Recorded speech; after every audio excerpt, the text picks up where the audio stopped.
നമ്മളിപ്പോൾ ഉള്ളത് Thrissur MG auto ഗ്യാസിൻ്റെ CNG കൺവേർട്ട് ചെയ്യുന്ന ഷോപ്പിലാണ്. അപ്പോൾ നമ്മുടെ അടുത്ത വണ്ടി വന്നിട്ടുണ്ട്. അപ്പോൾ അത് സർവീസ് ചെയ്യാൻ വേണ്ടി, സർവീസല്ല, CNG സെറ്റ് ചെയ്യാൻ വേണ്ടിയിട്ട്. ഇപ്പം ഈ വണ്ടി ഓൾറെഡി CNG ആണ്. അടുത്ത ഈ ഈക്കോ നമ്മുടെ ലോഡ് പോണ വണ്ടി അവിടെ CNG സെറ്റ് ചെയ്യാൻ പോവുകയാണ്. ഇപ്പോൾ ഇത് ഏകദേശം 75,000 കിലോമീറ്ററോളം CNG തന്നെ ഓടിയിട്ടുണ്ട്. ഇവനിപ്പോൾ 24,000 കിലോമീറ്റർ പെട്രോളിൽ ഓടി. ഇനി അതിനെ CNGയിലേക്ക് കൺവേർട്ട് ചെയ്യാൻ പോവുകയാണ്. അപ്പോൾ 60 ലിറ്റർ വാട്ടർ കപ്പാസിറ്റി വരുന്ന സിലിണ്ടറാണ് വെക്കാൻ പോണത്. ഈ ഒരു ടൈപ്പാണ് സിലിണ്ടർ വരുന്നത്. നമ്മളിപ്പോൾ ഗ്യാസ് ടെക് ഇറ്റലി എന്ന് പറയുന്നൊരു കമ്പനിയുടെ കിറ്റാണ് വെക്കാൻ പോണത് ഇതിൽ.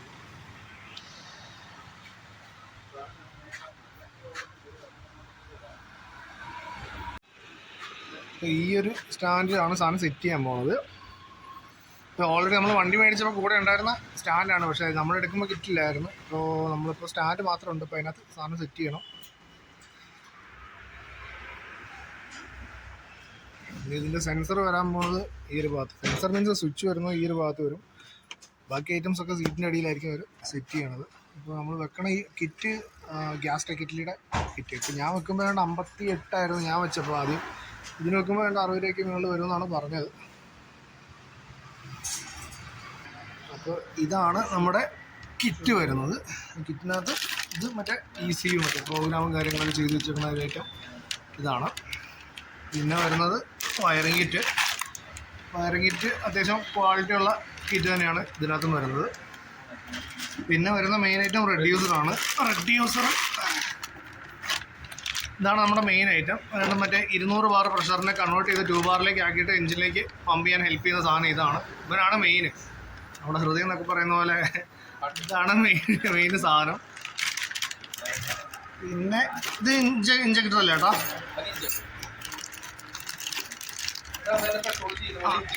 ഇതാണ് ഇഞ്ചക്ടർ. മറ്റേ മേളിൽ ഡ്രില്ല് ചെയ്തിട്ട് ഉള്ളിൽ വെക്കുന്ന ഒരു ഐറ്റം. ഇതിപ്പോൾ 3 സിലിണ്ടറും 4 സിലിണ്ടറായിട്ട് വെക്കാൻ പറ്റില്ല. ഒരെണ്ണം ഊരി കഴിഞ്ഞാൽ 3 സിലിണ്ടറായിട്ട് യൂസ് ചെയ്യാൻ പറ്റും. അപ്പോൾ ഇതാണ് ഇഞ്ചക്ടർ. പിന്നെ നമുക്ക് ഇതിനകത്ത് വരുന്നതെന്ന് പറഞ്ഞു കഴിഞ്ഞാൽ ഇത് മറ്റേ ഡീറ്റെയിൽസ് വരുന്ന ടാങ്ക്. ഇത് ഫ്രണ്ടിൽ ഉണ്ടെങ്കിൽ മാത്രമേ പമ്പുകാർ ഗ്യാസ് അടിച്ച് തരുള്ളൂ. അങ്ങനെ ഒരു ഇഷ്യൂ ഉണ്ട് ഇതിനകത്ത്. പിന്നെ ഇതിനറിയാം, ഇതാണ് മറ്റേ ഫില്ലിംഗ് വാൽവ്. ഇത് നമുക്ക് ഫ്രണ്ടിൽ ബോണറ്റിൻ്റെ ഉള്ളിൽ വരും. ഇതിലൂടെയാണ് ഉള്ളിലേക്ക് ഗ്യാസ് കയറ്റുന്നത്.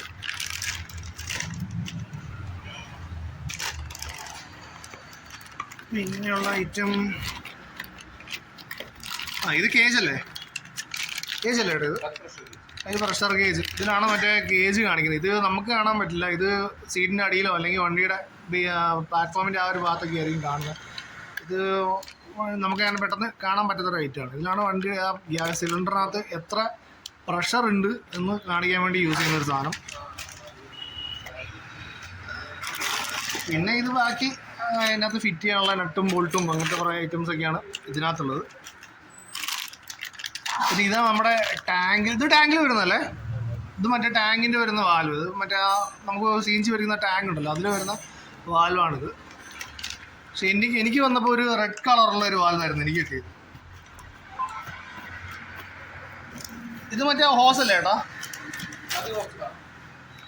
ഇതിനകത്ത് വലിയ കാര്യമുള്ള കാര്യമില്ല. ഇത് മറ്റേ ഹോസാണ് വരുന്നത്. അങ്ങനെ നമ്മൾ ഇപ്പോൾ തിരിച്ചു വന്ന് ഒരു 5-5:15 നമ്മൾ വന്നോ. വണ്ടിയുടെ വർക്ക് ഏകദേശം കഴിഞ്ഞതാണ് പറഞ്ഞത്. അപ്പോൾ നോക്കുകയാണെങ്കിൽ ബാക്കിൽ ഈ കാണുന്ന ഈ ബോക്സിൻ്റെ ഉള്ളിലാണ് നമ്മുടെ സിലിണ്ടർ വരുന്നത്.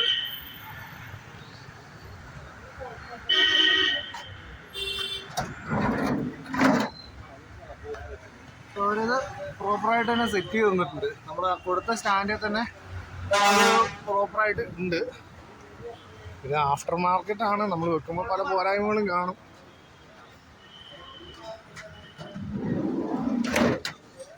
ഇതാണിപ്പോൾ സിലിണ്ടറിൻ്റെ ആ ഒരു സെറ്റപ്പ്. ഇതാണ് മെയിൻ നോബ്, അതായത് സിലിണ്ടർ നോബ്. ഇത് നമുക്ക് ഓഫ് ചെയ്യുകയും ഓൺ ചെയ്യുകയും ചെയ്യാം. ഇതാണിത്. പിന്നെ വരുന്നത് ഇതാണ് ഇതിൻ്റെ സ്വിച്ച്. നമുക്കിപ്പോൾ പെട്രോളിലേക്കും CNGയിലേക്കും കൺവേർട്ട് ചെയ്യണമെങ്കിൽ ഈ ഒരു സ്വിച്ചിൽ ജസ്റ്റ് ഒരു ക്ലിക്ക് മതി, പുള്ളി അങ്ങ് ചേഞ്ച് ആവും. ജസ്റ്റ് മൈക്രോ സെക്കൻഡ്സ് കൊണ്ട് അതങ്ങ് ചേഞ്ച് ആയിക്കോളും. ഇപ്പോൾ ഒന്ന് കാണിച്ചു തരാം. അപ്പോൾ ഇതാണിപ്പം നമ്മുടെ CNGയുടെ ഇതിപ്പോൾ യെല്ലോ ലൈറ്റ് കാണിക്കുന്നുണ്ട്. ഇതിപ്പോൾ 1 ടൈം ഞെക്കിക്കഴിഞ്ഞാൽ ഇപ്പോൾ ഒരു യെല്ലോ മാത്രം വന്നു കഴിഞ്ഞാൽ ഇത് പെട്രോളും, ഒന്നുകൂടി ഞെക്കിക്കഴിഞ്ഞാൽ ബ്ലൂ വന്നു കഴിഞ്ഞാൽ CNGയും ഓട്ടോമാറ്റിക് എന്നാണ് അത് ഉദ്ദേശിക്കുന്നത്. ഇനി ഇതിൻ്റെ ഫ്രണ്ട് ഫില്ല് ചെയ്യുന്ന നോസിൽ കാണിച്ചു തരാം. അത് ഇവിടെ പിടിച്ച് വലിക്കാം.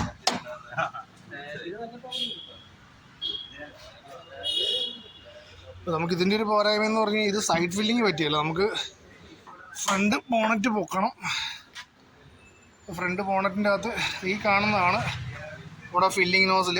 അപ്പോൾ നമ്മൾ ഈ പുള്ളി പൊക്കിയിട്ട് ഇതിനകത്ത് വെച്ചിട്ട് വേണം നമുക്ക് ഇതിനകത്ത് CNG അടിക്കാൻ. വേറെ കുഴപ്പമൊന്നുമില്ല, നമ്മുടെ മറ്റേ വണ്ടി ചെയ്തേക്കുന്ന പോലെ തന്നെയാണ് ഇതിലും. ഇത് നമുക്ക് ക്ലോസ് ചെയ്യുകയും ഓപ്പൺ ചെയ്യുകയും ചെയ്യാം. ഒരു എമർജൻസി വന്നു കഴിഞ്ഞാൽ ഇതിൽ നമുക്ക് ഇത് ഓപ്പറേറ്റ് ചെയ്യാൻ വേണ്ടി പറ്റും. കുറച്ചുകൂടെ അഡ്വാൻസ്ഡ് ആയിട്ടുള്ള കിറ്റിലൊക്കെ ആണെങ്കിൽ ഓട്ടോമാറ്റിക്കായിട്ട്, അതായത് ചെറിയൊരു ഷോർട്ട് സർക്യൂട്ടോ എന്തെങ്കിലും മിസ്സിങ് വന്നു കഴിഞ്ഞാൽ ഓട്ടോമാറ്റിക്കായിട്ട് നമ്മുടെ വാൽവ്, അത് ഈ വാൽവ് അല്ല, നമ്മൾ ആദ്യം കാണിച്ച ആ ടാങ്കിൻ്റെ അവിടുത്തെ വാൽവ് ഓട്ടോമാറ്റിക്കായിട്ട് ക്ലോസ് ആകുന്നൊരു മെത്തേഡ് ഉണ്ട്.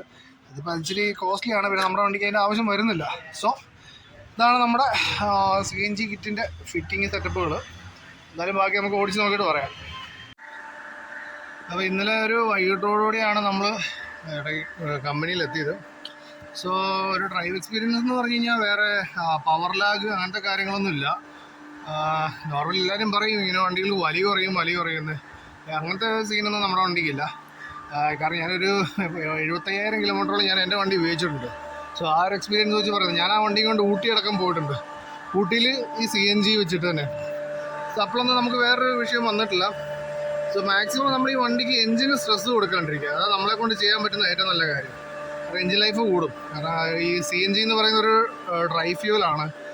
സോ നമ്മൾ ഇപ്പോൾ അത്യാവശ്യം ഇരപ്പിച്ചൊക്കെ വണ്ടി പോകുമ്പോൾ, മീൻസ് ഇപ്പോൾ ഫസ്റ്റ് ഗിയറിൽ തന്നെ നമ്മൾ അത്യാവശ്യം ദൂരമൊക്കെ കവർ ചെയ്യേണ്ട അവസ്ഥയൊക്കെയോ ഓഫ് റോഡൊക്കെ വരുന്ന ഒരു സമയത്തൊക്കെ ആണെങ്കിൽ നമ്മൾ മാക്സിമം പെട്രോൾ തന്നെ ഇട്ട് ഓടിക്കാൻ നോക്കുക. മാക്സിമം എഞ്ചിന് സ്ട്രെസ് കൊടുക്കാണ്ടിരുന്നു കഴിഞ്ഞാൽ CNGയിൽ നമുക്ക് നല്ലൊരു ബെനിഫിറ്റ് ഉണ്ടാവും. ഇപ്പോഴത്തെ പെട്രോൾ കോസ്റ്റ് അറിയാലോ, അത് വെച്ച് നോക്കുമ്പോൾ നമുക്ക് നല്ല രീതിക്കുള്ളൊരു ലാഭം ഈ CNGയിൽ നിന്ന് ഉണ്ടാക്കാൻ പറ്റും.